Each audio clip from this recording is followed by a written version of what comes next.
We are a nomadic family of three, traveling the U.S. full-time in our RV as well as internationally. A few weeks ago, we packed up our bags, left our RV in Texas, and flew to Italy, where we'll be spending 3 months. We joined the Boundless Life Spring Cohort in Tuscany and enrolled their 11-year-old Aiden in their 3-month educational program. A lot of you have asked about Aiden's education, and it is a mix of unschooling, homeschooling, worldschooling, and in-class experiences.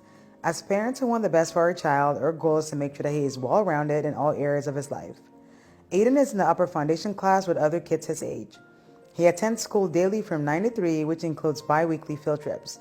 After school, he is enrolled in activities such as art, cooking, and guitar. Boundless Life is great because it offers families an opportunity to live abroad, experience a new culture, be part of a community, a space to work remotely, and a project-based educational program for kids from 1 to 12 years old. When you sign up with them, they take care of everything for you, from finding an apartment to airport pickup and more. We have a beautiful apartment right in the city, which is a 10-minute walk from the education center that Aiden attends daily. Also a 6-minute walk from the co-working space, and also very close to several shops and restaurants. If you're looking to travel with your family for an extended period of time, but you're not sure how to do it on your own, then this may just be right for you. So tell me, would you try a Boundless Life cohort with your family?